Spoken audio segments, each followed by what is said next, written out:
الله أكبر الله أكبر الله أكبر. لا إله إلا الله. السلام عليكم ورحمة الله وبركاته. ازيكم حبايبي؟ عاملين ايه؟ يا رب تكونوا بخير. جايلكم النهاردة بفيديو جديد، يا رب يعجبكم ان شاء الله وينور رضاكم. بس في بداية الفيديو كده ما تنسيش تعملي لايك وكومنت زي العسل زيك، ولو انت بقى اول مرة بتشوفيني ما تنسيش تشتركي وتفعلي الجرس عشان يوصلك مني كل جديد ان شاء الله. يلا بينا نسمي الله ونصلي على النبي صلى الله عليه وسلم ونشوف هنعمل ايه في الفيديو بتاعنا النهاردة. ده طبعا الجزء التاني لتنظيفات المطبخ للعيد وكده. زي ما انتوا شفتوا الجزء الاول نزل لكم امبارح، ده بقى الجزء التاني. تعالوا نشوف هنعمل فيه ايه. طبعا انا خلصنا معاكم في الجزء الاول بقى المطبخ من جوه ولمعناه وعملنا الارضيات والحوائط وكده. ما صورتش معاكم البوتاجاز، انا مصوره قبل كده، فطبعا عملناه وخلصناه. دخلنا بقى على الجزء اللي هو بتاع الحوض ده بقى بالمطبقيه بكده. طبعا علقنا المطبقيه وظبطناها برضو. جينا عند الحوض بقى يعني غسلنا الصبانه دي كويس. انا عايزه اقول لكم الصبانه دي انا حلوه قوي وعمليه جدا وبتلمع كده بعد الغسيل بصراحه. في صبانات تانية ما بتبقاش حلوة كده وما بتبقاش عملية، وكمان الديسبنسر بتاعها ما بيبقاش شغال، فبصراحة لا يعني دي حلوة قوي، يعني لو لقيتوها انصحكم ان انتوا تجيبوها يعني. بس كده. وكمان غسلنا بقى السيراميك اللي فوق الحوض ده، خليناه بيلمع كده وما استعملتش اللهلوبة ولا اي حاجة. ليه بقى؟ علشان اصلا حاسة ان هما ما كانوش محتاجين يعني. زي ما انتوا شايفين كده بصابون عادي جدا، وابتدينا ان احنا غسلنا الخلاط الخلاط كله على بعضه كده بالسيراميك. والحوض كمان هتشوفوه دلوقتي هيلمع ازاي. مش ما كانش محتاج بصراحة لهلوبة يعني. بصوا بشوية صابون عادي يعني بس كده. انا عايزه اقول لكم ما شاء الله المطبخ خد في ايدينا يومين، بس كان النتيجه مرضيه وحلوه، هتشوفوها ان شاء الله في اخر الفيديو. بس ايه، تابعوا كده الفيديو خطوه بخطوه هيعجبكم ان شاء الله. والنتيجة كمان حلوة قوي. وطبعا لو ما عملتيش مطبخك لحد دلوقتي اتشجعي وتنشطي وقومي بقى اعمليه، علشان ايه خلاص بقى مفيش وقت.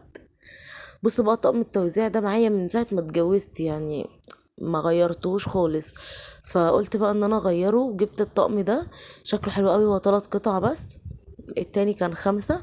انا طبعا بستعمله قبل ما بستعمله بدلق عليه ميه سخنه كده، يعني بغلي ميه بخل واحط وادلقها عليه علشان مفيش خشب فيه يتفرول او يقع منه وكده يعني، وبيتعقم وكمان لونه بيتغير، بحيث ان هو جاهز للطهي يعني، غير وهو كده. بس كده خلاص خلصنا بقى الحوض وخليناه بيلمع كده. ورجعنا بقى الصبانه دي، بصوا اتغسلت، اللي هي السيليكون دي لما بتتغسل بتبقى جميله وبتلمع. والصبانه دي كمان. هنبتدي بقى نطلع اسبونجات جديدة. خلاص الاسبونج الموجود ده رميته. طلعت بقى اسبونجات جديدة، وطلعت كمان السلكة اللي هي الستيل دي برضو. دي صغيرة جدا اصلا ونوعها مش حلو، بس انا بخليها كده اي دهون اي حاجة محتاجاها ضروري، غير كده انا بستعملهاش على طول يعني. وكمان كنت وجبت كمان ازازة اللي هي البريل الاوكسي دي، الصابون الاوكسي ده حلو قوي، ريحته جميلة برضو. بس كده خلصنا الجزئيه بتاعه الحوض، دخلت بقى على جزئيه الترابيزه. وكل سنه وانتم طيبين. خلاص بقى شلنا بقى بكار وصينيه رمضان والكلام ده كله. الحاجات اللي انا هستعملها دي بقى المشتريات دي انا وريتها لكم قبل كده وكنت شايلها للعيد. الاسبونجات دي طبعا خلاص هشيلها، انا طلعت غيرها. الكسترات دي انا ما وريتها لكوش. الكسترات دي حلوه جدا جدا وخامتها ممتازه. وده حامل مناديل بس خشب زان، وخامته ممتازه بصراحة. يعني قلت ان انا بقى اجيب الحاجة بدل ما اجيبها رخيصة مثلا او نوعها مش كويس وتضايقني او تتعبني وبعد كده تترمي خسارة، لا جبت بقى حاجات نوعها كويس. وكمان جبت الشماعة دي. انا بصراحة لغاية دلوقتي انا مش عارفة هي بتتعلق ازاي، تعبتنا جدا في تركيبها. بس لسه بقى يعني هشوف بقى طريقة تثبتها اكتر ان شاء الله.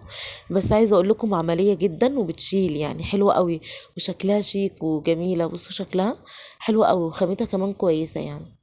طبعا السيراميك هنا كان مغسول كويس جدا ومنشفينه، فما ينفعش ان انت تحطيها وفي تراب او مش مغسول، المكان مش مغسول وكده. بصوا شكلها حلو قوي ما شاء الله. بصوا هي كانت بتقع في الاول، حاولنا نثبتها كده زي ما انتوا شايفين.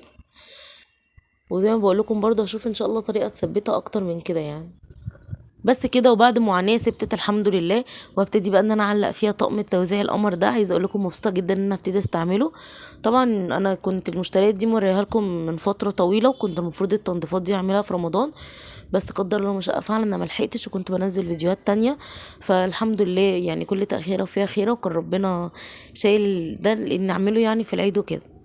بس بقى بصوا شكلها حلو قوي، وحاسه ان هي نورت المطبخ كده. والطقم الجنزيري ده اصلا انا بحب اللون ده، وفوشيا بقى والوانات كده.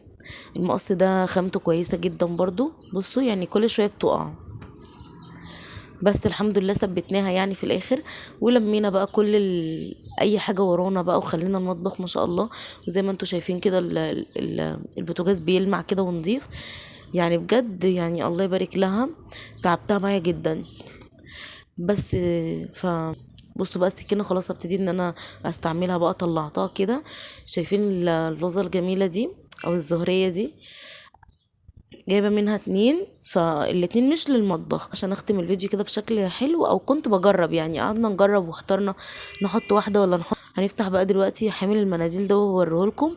عايزه اقول لكم حلو قوي، مبسوطه قوي ان انا جبت النوع ده، وخامته كويسه يعني. بصوا هو جايب البقره دي صغننه اصلا كلها يعني، ما فيهاش حاجه يعني. بس كده شكلها حلو جدا. بس فهشيل بقى دي وهحط بقى بقره جديده. عايزه اقول لكم الكوسترات دي حلوه قوي وتنفع يعني. انت مثلا لو مثلا بتستعملي طقم بايركس مثلا وطالع من الفرن، تحطيه عليه بدل مثلا ما تستعملي فيه وات، او تحطيه على الرخامه على طول، لا قدر الله ممكن يطق ولا حاجه. فالكوسترات بتنفع في كده يعني. دول اتنين كانوا ب25 جنيه، فمصريين عادي. في منهم المستورد ب35، الفرق 10 جنيه بس. انا مش شايفه فرق في الكواليتي بتاعها خالص. بس كده انا كنت اصلا كنت مفتقده حامل المناديل ده بجد يعني. الحمد لله ان انا لقيته بالشكل ده. بصوا بقى الكوسترات، عايزه اقول لكم خامتها حلوه قوي، ونقشتها جميله، وشكلها شيك جدا. قعدنا بقى محتارين نحطها اللي هي سبعية كده، ولا نحطها مربعه. طب نحط اتنين على الرخامه، ولا واحده بس. بصوا عندنا بقى محتارين، وجربنا كده وجربنا كده، وهنوريكم كذا شكل، وبرضو قولي رايكم يعني. بصوا شايفين بقى التربو، انا شلت اللزقه اللي كانت عليه من فوق دي. لقيت الشكل ده انا عشان كده ما رضيتش ان انا احط الستيكرز بتاع الترابيزه يعني، بتاع ترابيزه المطبخ. فسبت التربو بالشكل ده.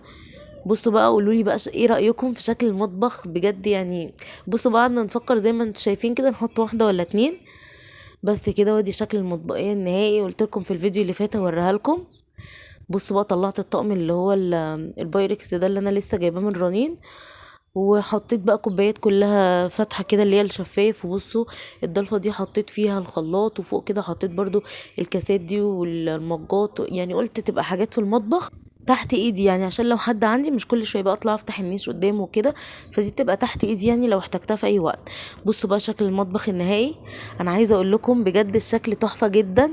ويلا بقى لو ما عملتيش مطبخك قومي كده تنشطي واعملي المطبخ زي ما انتم شايفين كده. النظافه بجد يعني، والتغيير بيخلي النفسيه حاجه تانية خالص.